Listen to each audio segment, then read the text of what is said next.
Hey everyone, I'm Aaron. Number 1 overall draft pick, and that's Adam.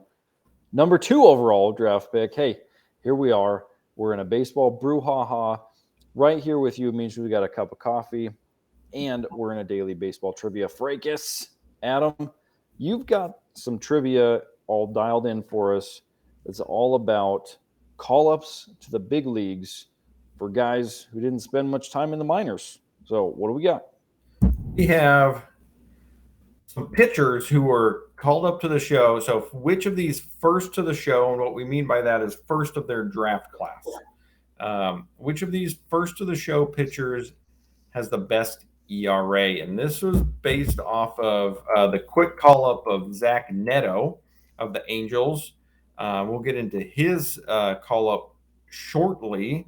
But Not a pitcher. Not a pitcher, but because I'm doing pitchers because most of the first to the show call-ups are pitchers. Yes. They tend to be quickest to the major league. So here we go. Here's our question with our options. Which first to the show pitcher has the best ERA? Garrett Crochet, Kyle Crockett, Paco Rodriguez, or Kyle Wright? Well, I'll tell you options A, B, and C I had never heard of until this question came up. Kyle Wright had a great year last year. I went Kyle Wright here. I don't know if that's right, but I went Kyle Wright. Kyle Wright could be so wrong. Mm-hmm. Or hope Kyle Wright is right, because I picked Kyle Wright as well, mostly because he's the guy I had heard of. Let's go to the notes and see what we got. And we were Samsonite. We were way off. Samsonite. Kyle Wright was the worst at 4.2 ERA. Paco Rodriguez, 2.53 was the best. Close second, Garrett Crochet at 2.54. And Kyle Crockett at a 3.74 ERA. Yeah, well, interesting. Well, I think Kyle Wright, though he had a really good year in 2022, really struggled. I forgot about that until we just brought that up here. He really struggled prior to 2022. That'll do it. We'll drive that ERA right up. So we're looking at some quick call-ups. So Zach Neto, he played only 44 games in the minors. He's the quickest position player since Connor Gillespie in 2008 with the Giants. Gillespie, though, his call-up, interestingly, not based on his play. His was based on a verbal agreement when he was drafted that he would get called up by the end of the season, which he was, and then he did not play well and was promptly sent back down. Yeah. Well, and some fun facts about Zach Neto. So he went undrafted out of high school in 2019 and went to Campbell University to play for the Fighting Camels. Also produced major leaguers Ced Mullins and Hall of Famer Gaylord Perry, who interestingly attended Campbell University but did not play for Campbell University, but still has his number retired there. Oh, what an accomplishment that was. Yeah. All right. Well, so these are guys who are called up quickly, but there's guys who have not even played minor league baseball. They went straight to the show, made their professional debut in the show. Mm-hmm. Garrett Crochet was the last player to debut in the show with the White Sox in 2020. Who was the last position player? That'd be Xavier Nady with the Padres in 2000. Mm-hmm. Ended up playing 12 seasons in Major League Baseball.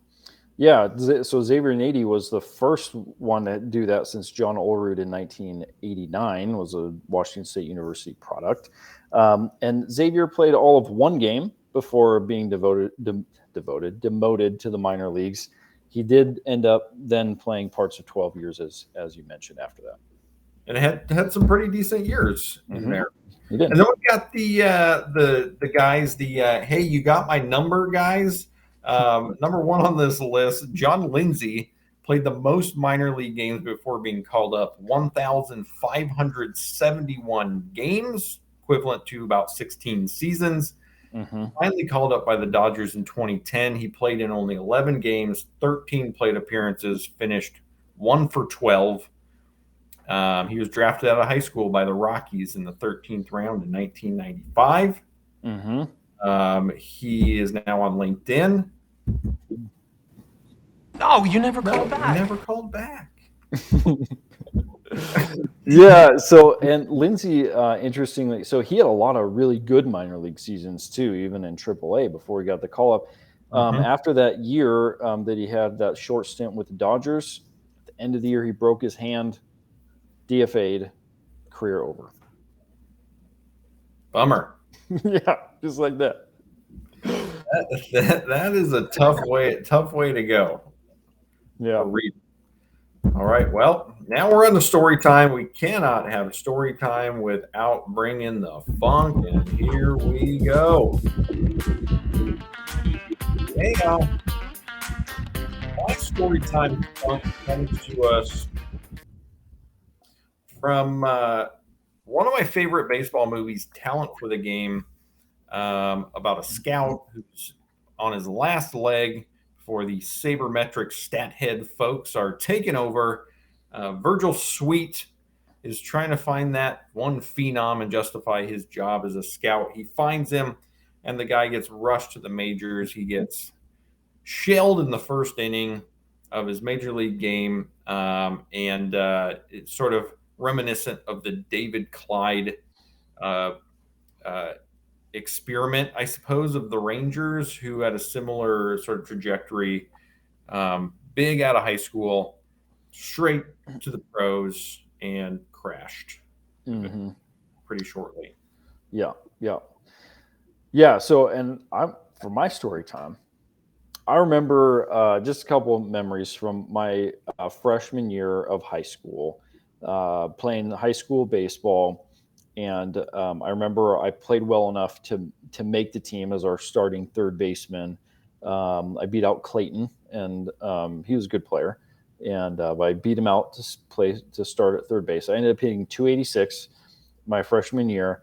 And my one memory is we played this team, Tico Oakdale, at our field.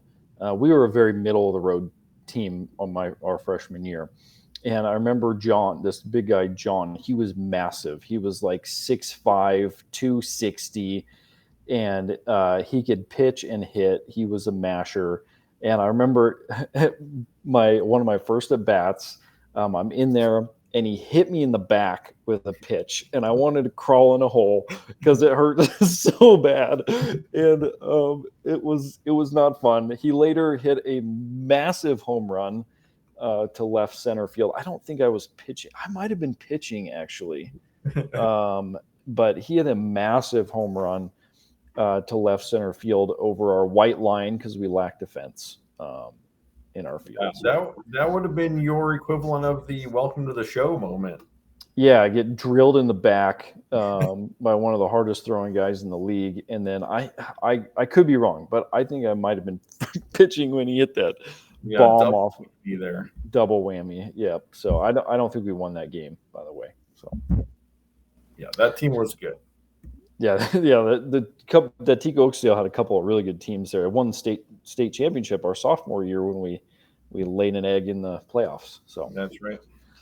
Special thanks to Jim Callis, MLB, Baseball Reference, and Fansided. Some fun data from them. Been a pleasure having everybody. Please, if you have a burning question, comment below or find us on Twitter and tweet at us. And please subscribe, that really helps us out. And I'm just going to throw this in here. We're going to soon be doing some subscriber shout outs here. And so get them in here. We'll shout you out, and we want to interact with you as we go along here. So thanks for joining us today. We'll be back with you. See you tomorrow.